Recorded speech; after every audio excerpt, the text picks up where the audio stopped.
600 years ago, men from Europe set out in wooden ships and ushered in the age of discovery. Ruthless, driven men like Christopher Columbus, the conquistadors, and those who followed in their bloody wake. They conquered a new world and connected the planet. You may think it's a story of greed on a global scale. You may think you know what happened, but there's a deeper history. The voyages of Columbus and the Age of Discovery have roots in the depths of time, and a land bridge that populated 2 continents, in tectonic plates that tore North and South America from Afro-Eurasia and created 2 huge world zones, and in precious metals forged in the heat of a dying star. Links in the chain of events of deep time history. I'm Jonathan Markley. When I was trained as an historian, we were taught to think of history as just the story of humankind. But if you think about it, there's much more to the story. We should trace our history into deep time, to the formation of our planet, our solar system, even the universe itself. In this series, we're taking a new look at important eras in human history by flashing back at key moments to show how events from deep in time, exploding stars, the clash of continents, secretly shaped the stories we thought we knew. By revealing the surprising links between human history and the deep past, we'll show how our civilization and innovations, our voyages and battles, are driven not only by the decisions we make, but by physics, geology, biology, chemistry, by forces that can be too small to see, or so far back in time that the only way to understand their influence is to think in a whole new way.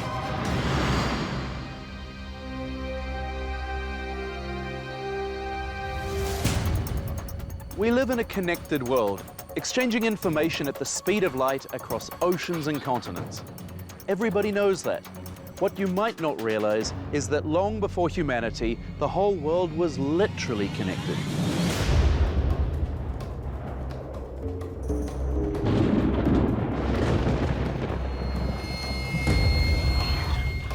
The Earth never stays still.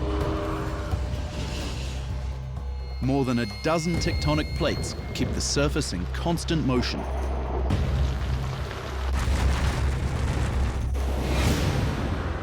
$1.1 billion years ago, all the Earth's surface is connected in the supercontinent Rodinia.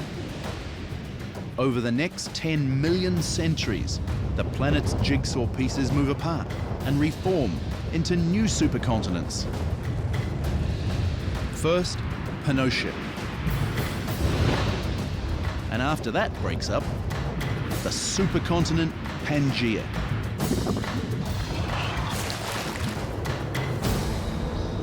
Whose destruction will give birth to the Age of Discovery. Because some 200 million years ago, plate tectonics begin to tear Pangaea apart. Over tens of millions of years, Europe breaks away from northern Africa. The eastern half of Africa is torn away to form South America. In another 250 million years, these continental jigsaw pieces will once again form a single landmass. But for now, the world is segregated into 2 major and very different zones. In one world zone, Afro-Eurasia,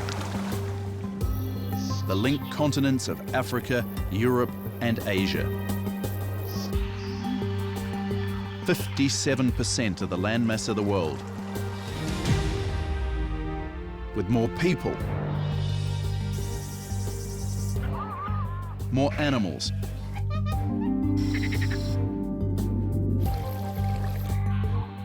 and more plants than anywhere else on Earth. This is the zone where civilization first appears. In the other zone, North and South America, home to younger civilizations. In the late 15th century, at the time of Christopher Columbus, these two massive world zones exist in complete isolation from each other. People living with no idea that each other even existed. You might as well have been living on different planets at that stage. So deep time forces have set the stage for the voyages of discovery. Two isolated world zones, separated by vast oceans, one of which is about to be crossed. The launch pad for this crossing is the port of Palos, Spain, on August 3rd, 1492.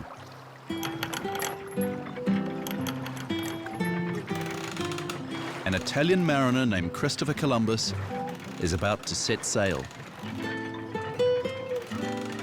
His plan? Find a new trade route to China.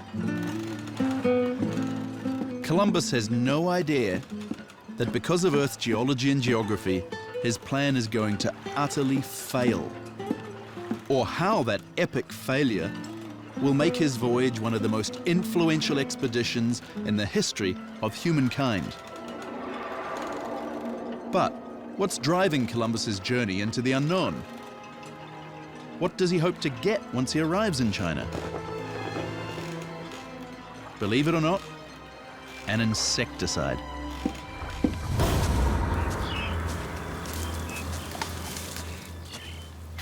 You heard right, an insecticide. It all starts about 150 million years ago with the evolution of this plant known as Piper nigrum. It first grew in the mountains of India where there are a lot of pests. And to survive, a plant needs to defend itself. So, Piper nigrum evolved a special molecule to do just that. A combination of the common elements carbon, hydrogen, oxygen, and nitrogen. The molecule is called piperine. It's lethal to bugs, but it doesn't kill us. We're too big. It just gives us a bit of a spicy kick. You eat it all the time. It's better known as black pepper. And in 1492, wealthy Europeans can't get enough of the stuff. Black pepper was the most valuable product out there. But because of the forces of deep time, black pepper isn't easy for the European elite to get. Stand outside on a moonlit night and look up. What could the moon possibly have to do with where pepper grows? To find out, we need to turn back the clock to when there was no moon. 4.5 billion years ago. There's no moon in the sky, and the Earth is still forming. Then, we think that an object, perhaps an asteroid roughly the size of Mars, plowed into the Earth.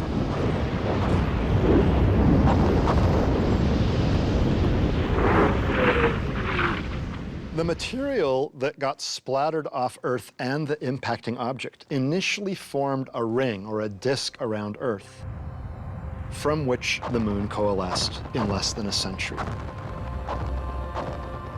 The impact that led to the formation of the moon is also probably the event that caused Earth's axis to be tilted, in our case by 23.5 degrees.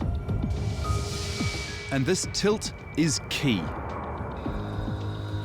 It means that the midsection of the planet gets much more sustained light and heat from the sun. The tilt of Earth's axis, this 23.5 degree tilt, is why we have tropical zones on Earth and then the temperate regions.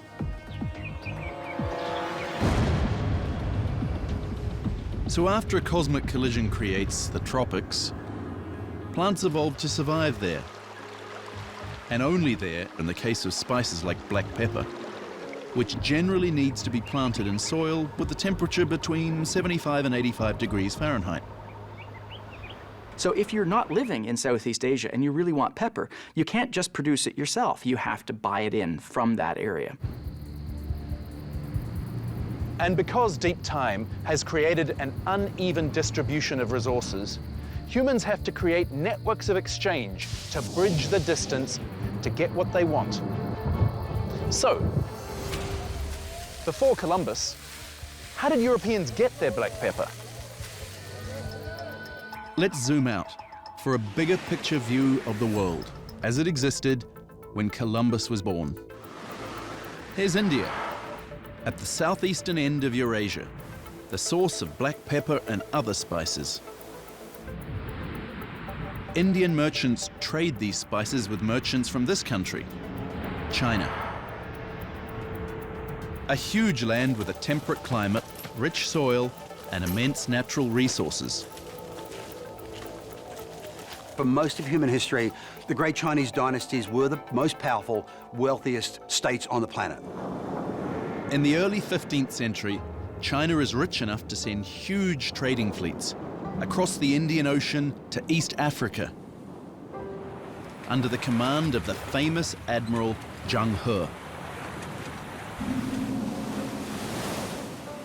He. Even when political pressure ends those voyages, the Chinese continue the centuries-long tradition of the trade routes later called Silk Roads. Merchants carry precious goods, including spices, across land and sea. The spices are passed on to merchants in the Islamic countries that stretch from northern India to the Middle East, Turkey, and North Africa. Finally, merchants from the Italian city-states like Venice or Genoa acquire the spices from Turkish or Middle Eastern ports and bring them to customers in Western Europe. So that's how spices like black pepper get to medieval Europe, and why Europeans have to pay through the nose to get them. Europe doesn't just import spices and luxury goods. It's imported most of its mathematics and technology from the East. 1,000 years after the fall of the Roman Empire, Europe is a ragged collection of competing nation-states. Put them all together, and their population and wealth can't match China or India. So it's a real crisis when the Silk Road is suddenly shut down and the flow of spices stops because of the Turkish Sultan Mehmet II. The Sultan has a stranglehold on trade because of geology and geography. The prehistoric collision of continents has created two arms of the Southern Ocean, the Persian Gulf and the Red Sea, that jut into the Middle East center. While the Mediterranean washes its northern shores and the Black Sea stretches along Turkey's coast. So Turkey is perfectly positioned to strike at the heart of East-West commerce. By assaulting Constantinople and other Christian ports and cities in the region, the Sultan shuts the Silk Road down. Evidence of what happened still exists in a certain building in Istanbul. It has a Greek name, Hagia Sophia, or Holy Wisdom. Today it's a museum. It was originally built as a church, the most famous Christian shrine of the Byzantine Empire, when Istanbul was called Constantinople. But along with the Christian iconography, there are quotes from the Quran. That's because the church was transformed into a mosque when the Sultan captured it in 1453. And this causes a shock wave across Western Europe because Constantinople is essentially the gateway between Europe and the Orient.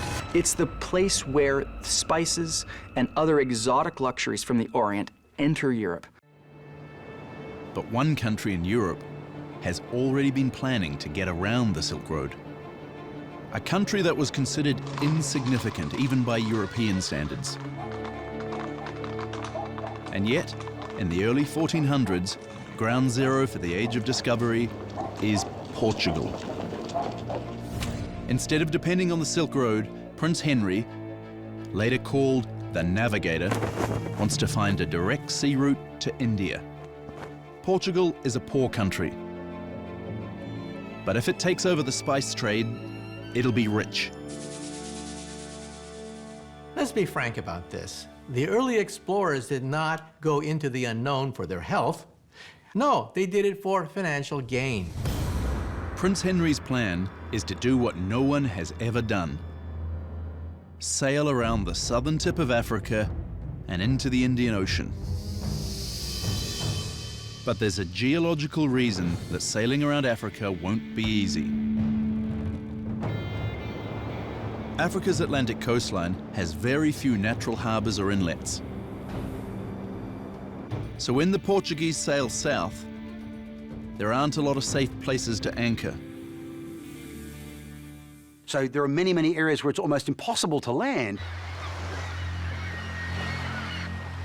And where prevailing currents and wind patterns make it very dangerous to try and get in and come out again.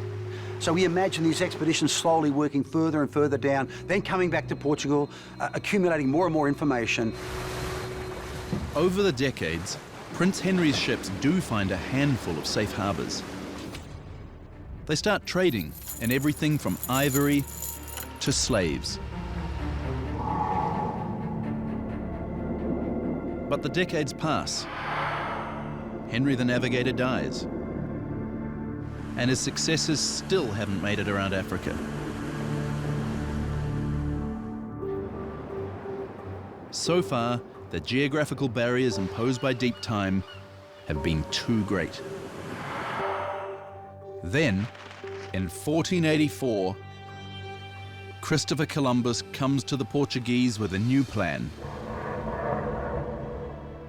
Never mind Africa, save time and money by sailing over the Atlantic.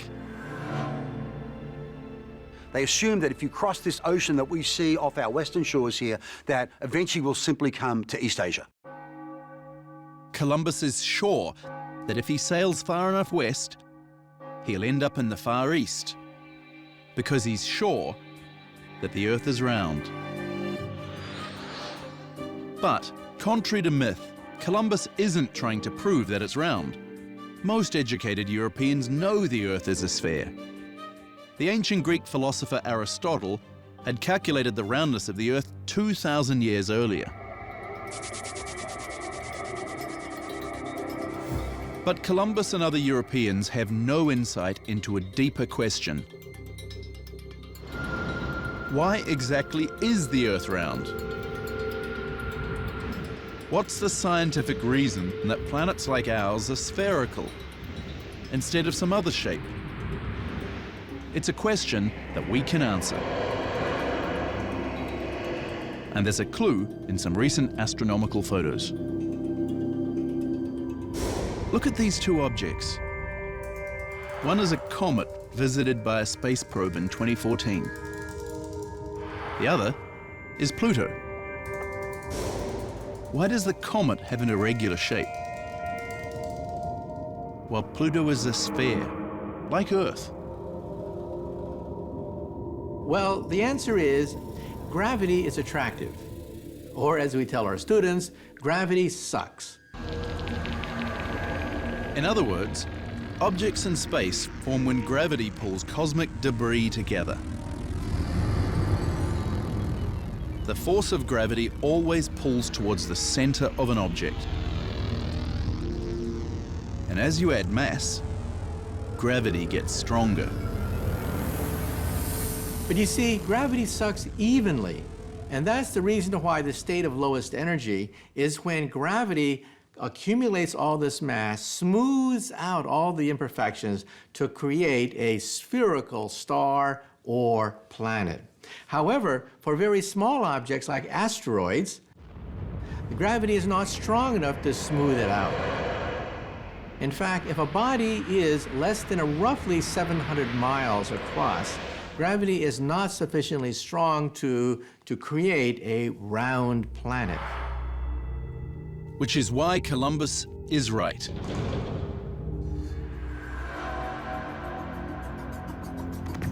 Nevertheless, the Portuguese pass on his plan.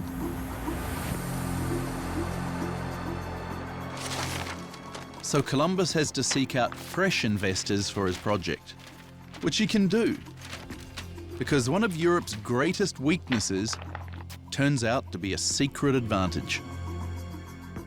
So, remember how Europe was the squabbling collection of competing states? Well, think about it from Columbus's point of view. If the Portuguese say no, he can go to the monarchs of England, France, or Spain, and he can say to each one of them, if you back me, I will make you the richest ruler in all of Europe. And of course, eventually, the King and Queen of Spain decide to take a gamble. They give Columbus the funding for his cross-Atlantic route to China. And on August 3rd, 1492, 3 ships set sail across the Atlantic.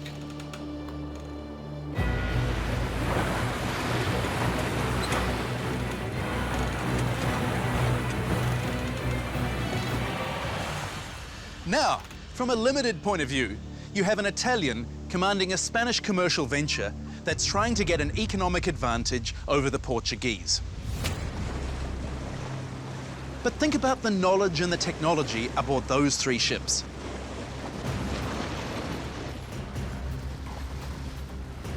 Columbus has studied cartography from ancient Greece and Rome that's been preserved by Arab scholars and translated back into Latin. He's using a compass that was invented in China and transmitted to Europe over the Middle Eastern trade routes. From the perspective of deep time history, Columbus and his men represent the sum total of all the extraordinary knowledge and innovation of Afro-Eurasia. And yet, because they don't know that the surface of the planet is divided into 2 major world zones, they have no idea where they're going.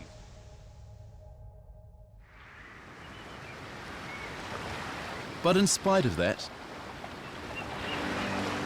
because of the shape of the Earth and geological forces unleashed tens of millions of years before,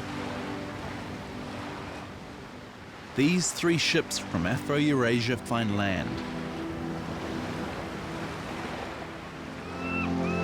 An island in the Bahamas that to this day has not been clearly identified.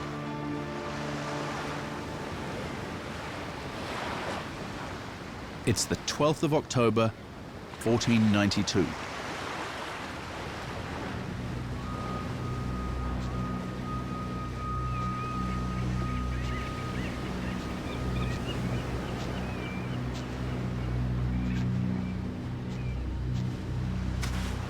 Columbus gives thanks to God for what he thinks is a successful business trip. In fact, he's reversed the tectonic process and brought Afro-Eurasia and the Americas back together. The world is reconnected. Humans rediscover each other, if you like, and the entire globe becomes a sort of a modern, metaphorical Pangea. Columbus never realizes that he's reached the outskirts of a world unknown to Europeans.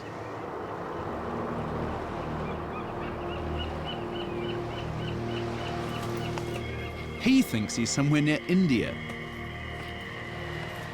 And he calls the people he encounters Indians. In fact, these islanders are the Taino. And like Columbus, they came from Afro-Eurasia.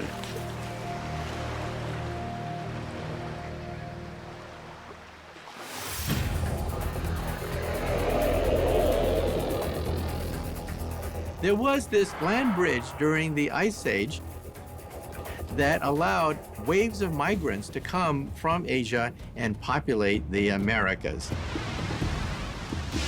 Within a couple of thousand years, they'd made it right down to the southern tip of South America. With the waning of the Ice Age from about 12,000 years ago, sea levels rise dramatically, that bridge disappears, and these humans are now cut off, isolated in the Americas from Afro-Eurasia, and the memory of this connection is sort of lost. And it won't be literally until 1492 that these vast world zones will be reconnected. The reconnection is the start of what will be called the Columbian Exchange. A vast ongoing transfer between the Americas and Afro-Eurasia of cultures, technologies, and especially living things. The breakup of the supercontinents was not just a geologic event, it was also a biological event.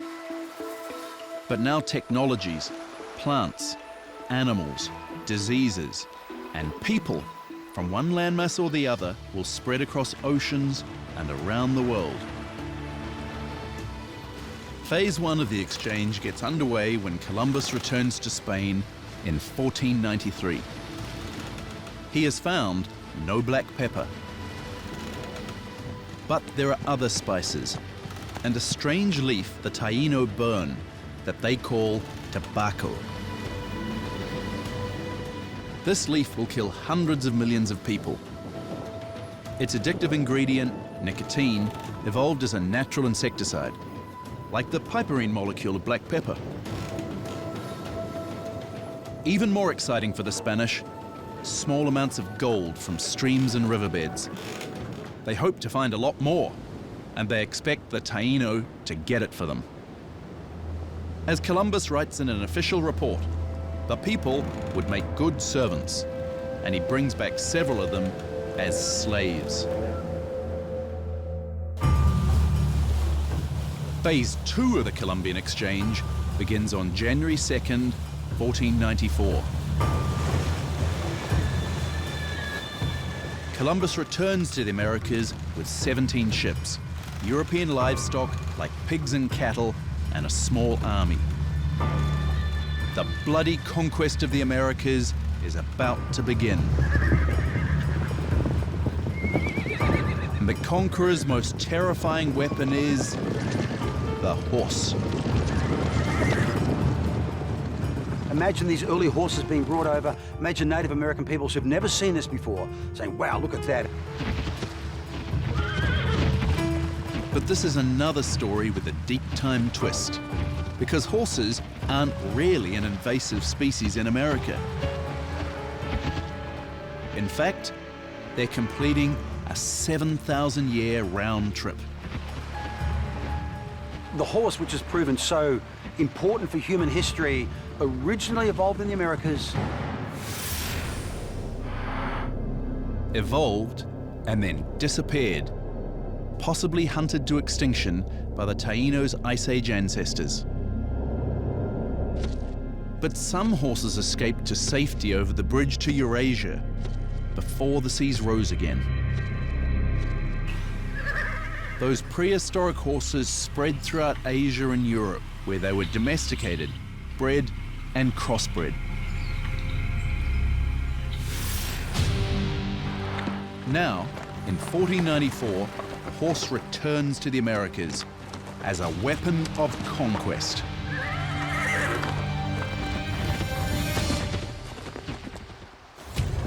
Horses carry the Spanish who follow in Columbus's path into Central and South America, where they find a new world of powerful civilizations.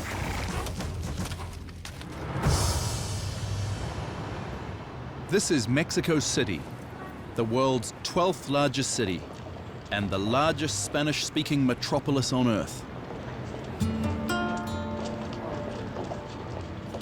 It's a hub of commerce and culture, but in the middle of the city is what remains of a great temple. Mexico City is built directly over the ruins of another great city, Tenochtitlan, the urban center of the Aztec Empire in the early 1500s, 5 square miles, with a population of 200,000, 4 times that of London at the time. And it's not just the Aztecs. The Americas are home to other powerful empires and kingdoms, including the Maya and the Incas. And the Spanish conquistadors don't have an easy time bringing them down. At least, not at first. Case in point, one summer night in 1520.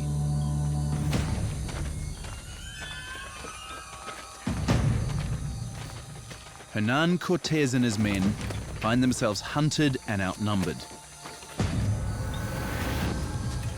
Chased into the side streets of Tenochtitlan, where the spaces are too narrow to make use of their horses. Even the superior technology of guns is of little use against an endless rain of arrows and spears.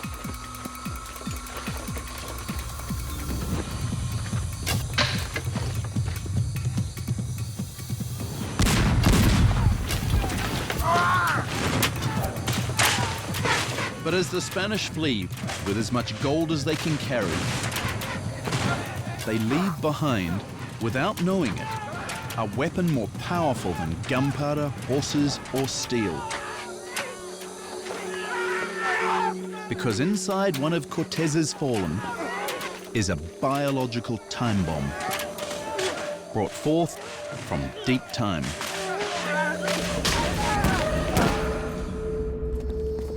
And months later, when the Spanish and some anti-Aztec allies return to Tenochtitlan, they find the city in disarray and the streets littered with the dead. Smallpox is the beginning of the end of the Aztec Empire. The disease spreads throughout Central and South America. The result is often catastrophic. But why are the European diseases like smallpox and measles so instantly deadly to the peoples of 16th century America? In a way, it goes back to the horse. Horses and other large mammals were never domesticated in North or South America, because by the time the descendants of Asian hunters settled down and developed civilization in the Americas, most large mammals had died out. But look at this farm on the other side of the Pacific. For thousands of years, people all over Afro-Eurasia lived with their domesticated animals. Animals that often carried pathogens inside them. Over tens of centuries, these diseases kill hundreds of millions. But over the centuries, Afro-Eurasians developed some limited immunity. For the people of the Americas, immunity consists of 2 oceans. Early migrants to the Americas found themselves then sealed off in this huge world zone, and the diseases of Afro-Eurasia were in no way able to make their way into the Americas. But when people cross the water, so do their pathogens. In just over a century after Columbus, between 50 and 95% of the America's native population dies. Some groups have descendants in the 21st century. Others die out completely. Remember, European states that are tiny in comparison to these great imperial states of the Aztecs and the Inca. But because the Europeans have got guns and they've got steel and they've got diseases, they're quickly able to conquer these very impressive civilizations and the cultures of North America as well, and turn these into great sort of areas of resource acquisition for Europe. Resources that Europe will then use to finance its conquest of the rest of the world. Over the next 400 years, the Americas are utterly transformed by new invasive species from Europe and Asia. From cattle and pigs to rats and earthworms. From apples and oranges and Midwest wheat to the bluegrass of Kentucky. But there was a similar trade the other way, from the Americas to Western Europe. And so what we see is a huge export of crops and livestock from all corners of the world to all corners of the world, thus radically transforming the ecology of the entire planet. That's because, although the people of the Americas lacked large domestic animals, they had bred more than half of all humanity's usable plants, including tomatoes, squash, beans, peppers, chocolate, yams, avocados, peanuts, the potato, and a weed that became one of the world's most astonishing examples of genetic modification. What was growing successfully in the wild in the Americas was a plant called teosinte, a small, weedy sort of grass that took many, many hundreds of generations of careful sort of selective breeding of teosinte before you could start to turn it into a crop that could feed large numbers of people. You had to sort of essentially change the DNA of this thing so that it would produce a lot larger heads. One ear of teosinte is about the size of a finger, with 5 to 12 really hard kernels. It's not much to look at, but 10,000 years ago, farmers in Mexico began planting and breeding it. They saw that some teosinte ears were a little bigger, some kernels might be slightly softer, and they planted those. And over thousands of years of selective breeding, the farmers of Mexico created, and that's the word, they created what we recognize as modern corn. Corn is a human invention. Initially, it probably gets imported into Europe as a novelty item, but quickly people realize that this is a really useful crop. It turns out that while the Earth only has a few places that can grow spices, it has many areas where corn can grow. Places too dry for rice, too wet for wheat. It grows well in a wide range of conditions. It's relatively pest tolerant, it's relatively drought resistant, and it produces a large amount of carbohydrate. And so it quickly spreads across Europe and into Africa, and today is the basis of both Europe's and Africa's food system. In the modern day, this has revolutionized agriculture across the world, and especially in places like the American Midwest or in China, where almost all of the corn that is being produced today ends up going into the belly of an animal that we then use for something else, largely for protein. While corn is a New World crop that helps transform the Old World, an Old World crop turns out to be the foundation of an empire in the New World. When the conquistadors first arrived in the Americas, they realized they're in a very conducive environment for growing certain crop species for which there is an enormous demand back in Eurasia, right?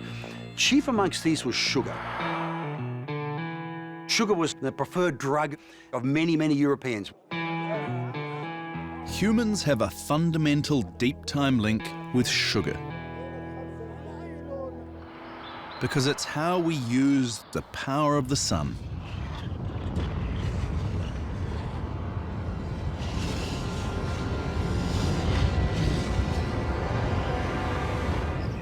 Through photosynthesis, plant cells use water and carbon dioxide to turn solar energy into oxygen and sugar molecules. Simple sugar molecules are the basis for glucose, which provides energy for living cells. So we've evolved a sweet tooth, chemical receptors that make us want this energy source that we need. An early Homo sapien that had a strong motivation for sugar might have been healthier, might have been fatter, might have survived the winter better and gone on to have more children. And over time, this sort of evolutionary process would have bred a craving for sugar in us that we have still today. Sugar plantations spring up in areas where there's no gold to steal. Parts of Brazil, the islands of Jamaica, Barbados, and elsewhere. Through exploration and conquest, Europeans have now seized something that the deep-time history of the planet failed to give them: their own tropics. At first, these tropical plantations are worked by enslaved local peoples. But as we've seen, they start dying out from European diseases. So the sugar growers solve their labor shortage by importing slaves from Africa. Prince Henry the Navigator had started the slave trade between Africa and Europe in the 1440s. Now it becomes one of the biggest businesses of the entire Columbian exchange. Over the next 350 years, more than 10 million Africans will be shipped to the New World to work the sugar plantations of Brazil and the Caribbean. And then other plantations growing tobacco, rice, coffee, and cotton to supply the world.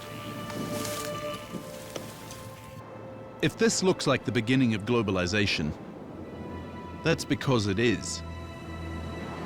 But the substance that really connects the globe, linking countries around the world in a network of trade, isn't a tropical plant, but a precious metal.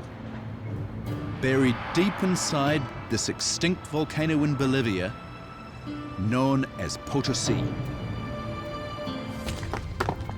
It's not gold, as you might think, but silver. One of the great discoveries that the conquistadors, the Europeans, make is the availability of a huge mine of silver at Potosi. The Europeans are very quick to exploit it.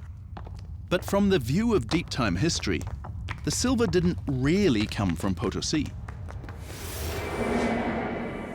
but from the death of an alien star. Stars make elements, the basic substances of the universe. When nuclear fusion at a star's core rearranges atomic nuclei with unimaginable pressure and heat. Middle-sized stars, like our Sun, make very simple elements, like helium. Larger stars make heavier elements, and if they die, they make more.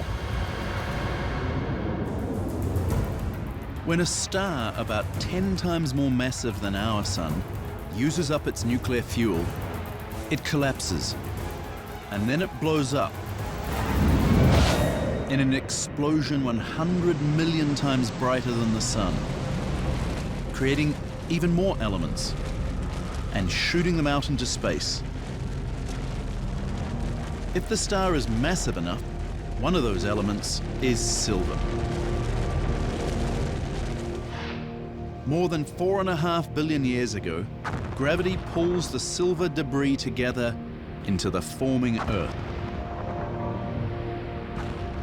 But you have chemicals which touch other chemicals and coalesce in different ways. And so as a consequence, silver was not distributed evenly across the planet Earth. Inside the Earth, the silver from space is melted and then concentrated in areas of extreme subsurface heat. In other words, where there's volcanic activity. So millions of years ago in Bolivia, the Earth cracks open and Potosi fills with a metal that in the 16th century, the Spanish will do almost anything to get. When silver was discovered in the New World, that gave incentive for the conquistadors to complete the process of conquering the New World. So believe it or not, events that took place maybe 5-6 billion years ago affected the history of the Americas billions of years later. Gold stolen from the Aztecs and Incas has been a huge windfall for the Spanish. But it's silver from Potosi that creates the first true international economy. That's because between the 1550s and 1800s, 85% of all the silver in the world, from the Americas to Afro-Eurasia, flows from this one mountain. And most of it flows to one country, China. That's right, China. A few years after Columbus landed in the Bahamas, our old friends the Portuguese finally made it around Africa to India and then China. Once Portugal opened the door, Other European countries quickly found their own ways into the Chinese markets. Spain established trade routes from their new territories in the Americas. And by the late 16th century, they're buying Chinese goods with the first global currency. The purest silver coins in the world, silver from Potosi, shipped to the mint in Mexico to create the silver dollar. Silver is then turned into coins or ingots. This is then shipped on Spanish galleons across the Pacific to the new Spanish colony in Manila in the Philippines. From there it goes on to China to pay for the still highly in-demand Chinese luxury goods. So this extraordinary creation of a supernova becomes the key medium of exchange during this early modern period, this age of discovery, and really marks the beginning of genuine commercial globalization of the planet. 500 years later, a lot of Potosi's silver has run out, and the Mexican dollar is no longer a world currency.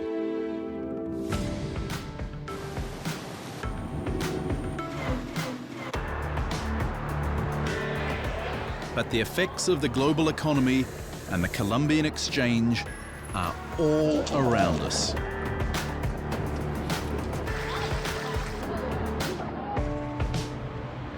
Take a look at this very common modern meal. You could call it the Old World, New World combo. Look at the burger, Old World. The cow was domesticated in the Near East, then went to Western Europe and was taken to the Americas. The wheat in the bun? That was first grown in Mesopotamia. Lettuce? Egypt. The onion is Asian. But the tomato on the burger and in the ketchup comes from Mexico. And these French fries? New World potatoes named for an Old World country. The soda has sugar, which was originally from Papua New Guinea in the South Pacific. It spread through India to the Middle East, where Europeans acquired it and cultivated it in the New World.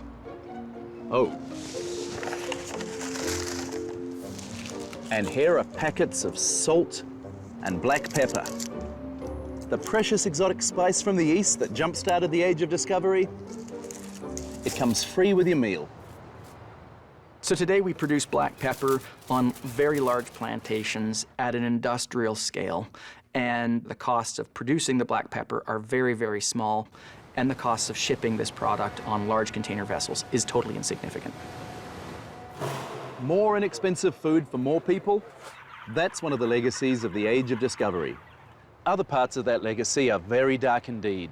Violence, racism, slavery, even genocide. But there's something else to be said for the Age of Discovery. It altered forever the way we understood our place in the universe.